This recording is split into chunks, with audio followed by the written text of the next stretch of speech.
근데 김연아 작가님께서는 사실 굉장히 서점을 많이 다니실 것 같은데 어떠셨어요? 과학 좀.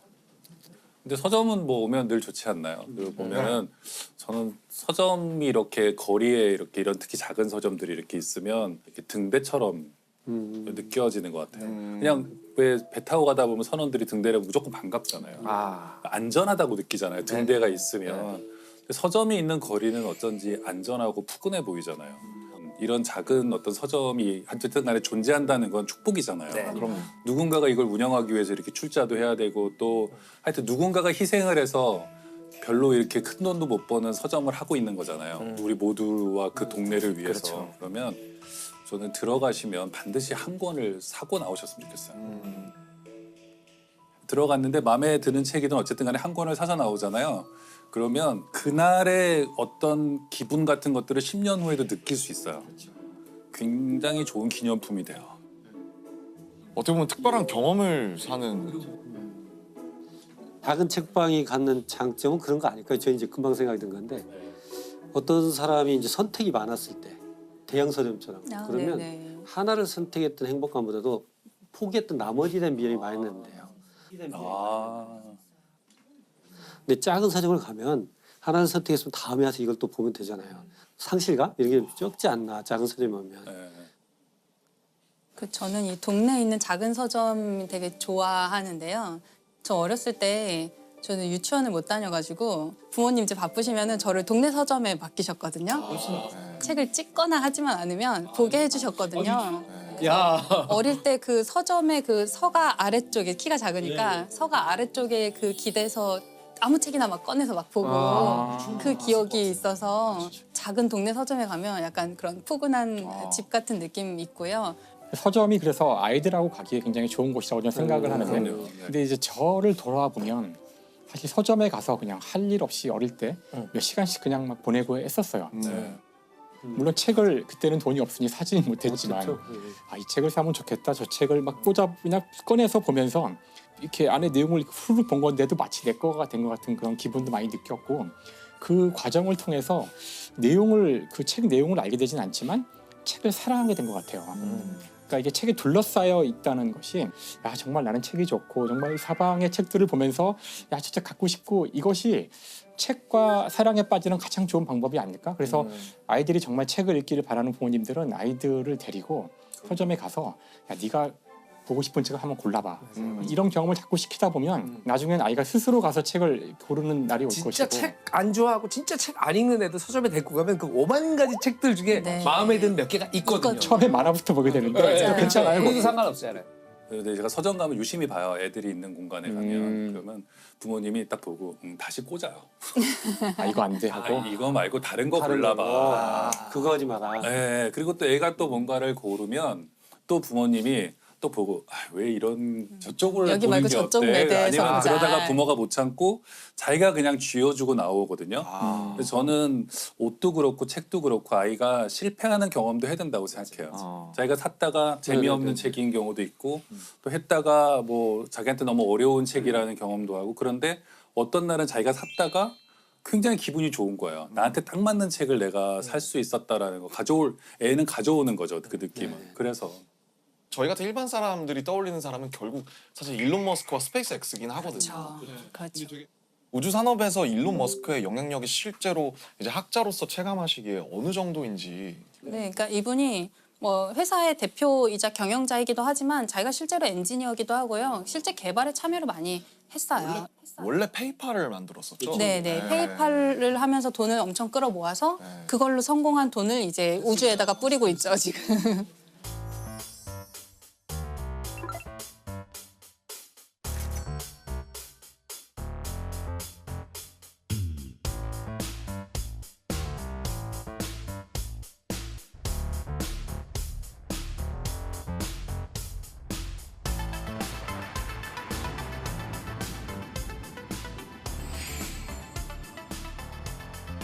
듣기로는 위성을 3,000개를 쏘아 올렸다. 예, 뭐 한 번에 막 수십 개씩 계속 쏴가지고요. 아, 그렇게 많이 돈이 많나? 돈이 많아. 그게 그 스타링크. 네, 그거죠. 그게 스페이스 X가 하고 있는 스타링크인데요. 지구 근처에 인공위성을 엄청나게 많이 띄워서 얘로 네트워크를 망을 만드는 거예요. 지구 어디서나 통신할 수 있게 한다 이런 계획이 되게 많이 있고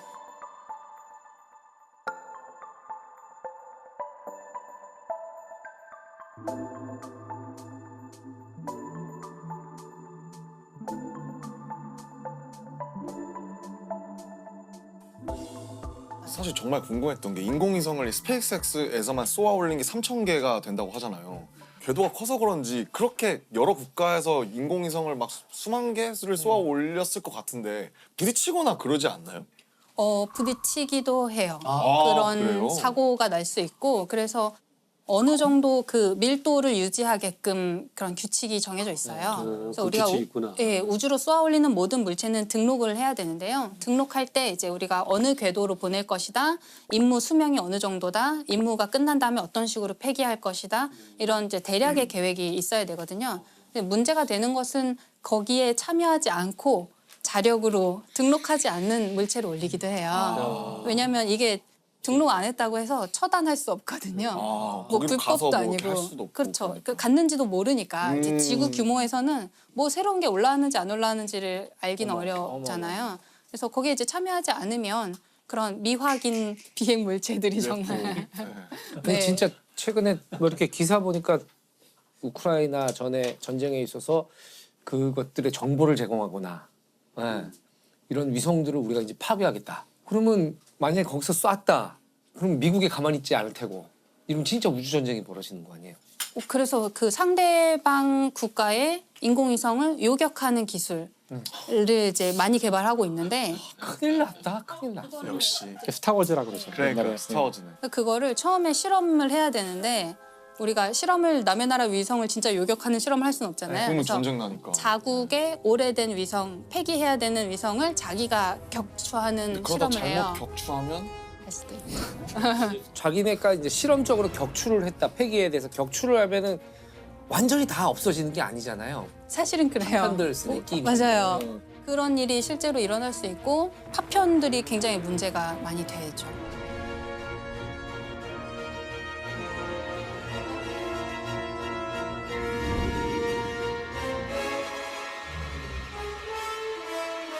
실제로 민가에 떨어져가지고 그러니까 그게 떨어질 수도 있는 거죠. 떨어질 수도 있어요. 대개는 이제 바다로 떨어지게 통제를 하는데요. 애초에 통제가 잘 안 되는 고장난 뭐 이런 경우에는 어디로 떨어질지 통제하기 어렵죠. 자, 그러면은 되게 저는 생소한 말이었는데 일론 머스크가 인류를 뭐 다행성 종족으로 만들겠다라고 네. 선언을 했다는데 그게 이제 일론 머스크 같은 큰 사람이 얘기를 하면 일파만파 전파가 되니까 그런 건데 그렇죠. 일단 트위터를 인수하셨으니까. 네.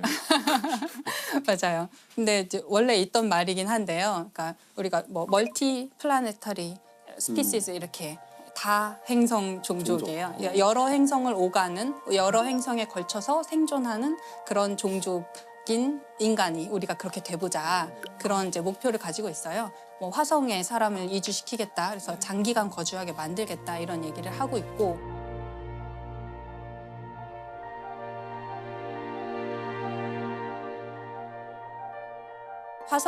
인류를 화성에 보내겠다는 계획을 제안하는 곳은 꽤 있었는데 그중에 가장 잘하고 있고 가장 잘 살아남아 있고 진짜 할 것 같은 데가 스페이스X예요. 그렇구나. 일론 머스크가 50년 내에 화성에 정착촌을 세우겠다. 네. 그게 가능성이 50년 어느 정도 되는 거라고 보세요? 50년은 좀 도전적인 목표일 것 같긴 한데요. 예를 들어서 스페이스X가 제안하고 있는 개념 중에 우주에서 주유하는 게 있어요. 주유요? 네, 기름을 넣는 거예요. 기름 넣는 네. 거. 왜냐하면 멀리 가려면 또 방향을 많이 바꾸려면 연료가 많이 필요한데 연료는 무겁잖아요. 그게 기름이에요? 우주선 연료도? 네, 등유를 쓰기도 하고 고체 연료를 요즘에 쓰기도 하고 아무튼 그런 이제 우주 공간에서 막 돌아다니려면 연료가 있어야 되는데 연료가 무겁잖아요. 네. 그 무거운 거를 우주로 쏘아 보내려면 또 연료가 많이 필요해요. 그렇군요. 그러면 또 연료를 많이 주면 또 무거워요. 이게 이제 로켓 방정식의 저주라고 사람들이 얘기하는 로켓 공식인데 방정식의 저주. 네, 지구를 탈출하기 위해서 드는 연료와 에너지 양을 계산하는 건데요. 연료를 많이 싣고 가고 싶은데 그러면 연료가 또 필요하고 이거예요. 그래서 어디선가 타협점을 어디선가 찾아야 되는데 스페이스X 같은 데서 제안하는 거는 일단 띄워요. 일단 해서 우주 공간 띄워놓고 기름만 가지고 있는 연료만 가지고 있는 우주선을 또 띄워서 우주 공간에서 도킹을 시켜서 급유를 하는 거예요. 그래서 주유를 해주고 얘는 다시 지구로 돌아오고 그럼 얘는 우주 공간에서 이제 더 멀리 갈 수 있는 에너지를 다시 갖게 되잖아요. 미 공군이 사용하는 공중급유기를 우주에서 하겠다는 거죠. 네, 그걸 이제 좀 더 큰 규모로 하려고 하는 거죠. 그래야지 화성까지 가서 화성에서 착륙했다가 뭐 만약에 필요하면 화성에서 다시 돌아올 수도 있고 또 다르게 접근하는 데도 있는데요. 예, 아랍에미리트 연합이라는 이게 나라가 돈이 많아서 그런가요? 그렇죠. 그렇겠죠. 네. 일단 자본이 뭐 네, 거기는 이제 석유로 자본을 많이 가진 나라고 그런데 석유가 한계가 있잖아요. 그렇겠네. 언젠가는 바닥 날 거란 말이에요. 그러면 석유를 가지고 경제를 부흥시킨 이 나라는 다음 단계를 이제 준비를 미리 해야 대비를 해야 돼요. 그것은 개인 과학자의 차원이 아니라 어쩌면 국가 차원의 미래를 위한 대비일 수도 있겠어요. 이 아랍에미리트가 화성에 2117년까지 도시를 만들겠다. 2117년. 네, 2117년까지 이제 그 계획을 2017년에 발표하면서 100년 100년 후에 안에. 하겠다라고 한 건데요.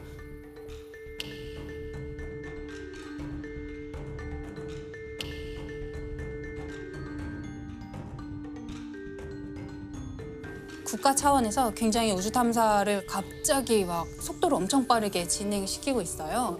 인공위성을 띄운 지도 사실 얼마 안 된 나라거든요.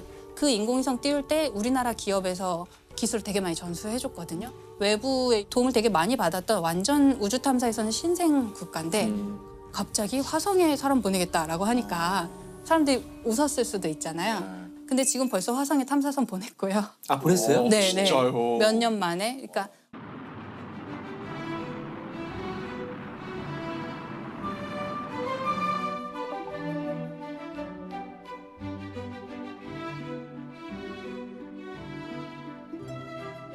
원래는 어떤 한 국가가 열심히 준비를 해서 화성 탐사선 정도 보내려면 한 10몇 년 정도 준비를 해요. 개발 기간. 근데 이 나라는 몇 년 만에 보냈어요. 모든 걸 국산화하겠다 이런 전략이 아니고 외부에서 도움을 받을 수 있는 건 다 받겠다. 받아서. 이런 전략을 좀 선택한 것 같아요. 왜냐하면 여기는 우주 탐사를 잘하는 것도 목표지만 화성에 가야 된다는 실제적인 목표가 있기 때문에 첨단 과학부라는 이제 정부 조직이 있는데 거기 장관이 사라 알 아미리라는 장관님이 장관도 하시고 화성에 간 그 아말 프로젝트의 담당자기도 해요. 그래서 자기가 실제로 공학자기도 하고 교육에도 굉장히 관심을 많이 가져서 화성 탐사, 뭐 우주 탐사 이런 걸 하면서 그거에 대한 내용을 교육에 아이들 학교에서 굉장히 많이 가르치게 바꿨다고 하더라고요. 교육 과정을 바꿔서 우주 탐사가 당연한 거야라고 가르치는 교과서를 배우고 자라는 아이들은 우리랑 세대가 완전히 달라지는 거예요. 사고 방식이 달라지는 거죠. 화성 가겠다, 화성 이주하겠다가 국가의 테마가 된 게 재밌더라고요. 현실적으로 가능할까요? 제 세대에서는 가는 거는 가능도 할 것 같아요. 네. 근데 가서 장기적으로 존재하느냐 그리고 또 가서 번식을 하고 다음 세대까지 살 수 있게 하느냐 그거는 조금 더 먼 미래가 아닐까 싶은데요. 되게 재밌는 게 그거를 우리나라 외교부에서 연구를 한 적이 있어요. 아 그래요? 네. 근데 왜 외교부죠, 근데? 그게? 그 되게 중요한 지적이신데요. 오, 왜 외교부에서 이제 전문가에게 연구 용역을 준 거예요. 어떤 연구를 하냐면 예를 들어서 한 100년 정도 후 뭐 화성에 사람이 살 수 있고 오래 거주할 수 있는 환경이 된다고 치면 그때의 정치, 국제사회 관계, 지구와 화성 사회의 관계는 어떠할까? 화성을 정치적인 어떤 국제 관계로서 보는 거군요. 네, 가면 네. 외교부 직원이 파견 나가야 되는 거죠. 그럴 수도 있죠. 투표권을 줘야 되는지. 그렇죠. 그리고 화성에 오래 생존을 하고 있으면 이 사람들이 자치권을 요구할 수도 있죠. 우리 더 이상 뭐 한국 사람 안 하고 우리 나라 세울 거야 이럴 수도 있고. 그러니까 지금은 우주 공간에 있는 것은 다 평화적으로 사용해야 되고 누가 개인이나 어떤 국가가 소유할 수 없어요. 그런데 최근에 바뀐 게 미국 정부에서는 달에서 흙을 얼마쯤 가져오면 그게 뭐 그람당 얼마 이런 식으로 해서 팔 수 있게 해주겠다. 그럼 국가가 이건 사주겠다. 민간 기업한테 약간 장려하는 느낌인데요? 그렇죠. 그래서 달 좀 가서 파와라 네, 이런 네. 느낌인데. 그러면 다 미국 정부의 입맛에 맞게 탐사를 하려고 그렇죠. 하겠죠. 그리고 나중에 미래에는 정말 우리가 정착촌이 형성된다면 그 뭐 땅은 모두의 땅이지만 그 기지는 우리 거야라든지 기지 안에 있는 뭐 바닥에 깔아놓은 매트 우리 거니까 밟지 마라든지 다른 형태의 소유권을 주장할 수도 지금 있죠. 남극이 그렇지 않나요? 남극도 네, 남극도 소유 못하죠. 근데 소유는 못해요. 기지는 자기 거인 거죠.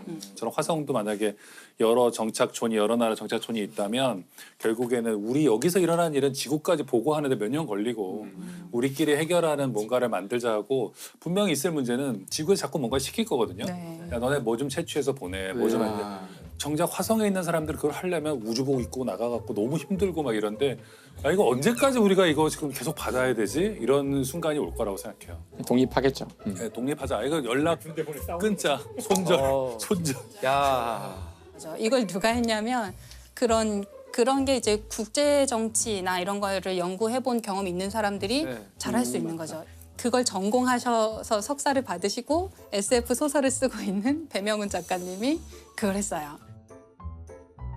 정말 완전 적격자였죠. 이제 SF 소설가라서 이런 화성 환경 잘 아시고 또 국제 정치 너무 잘 아시고 전문가니까 사실 미래를 가장 많이 생각한 사람들이 SF 작가예요.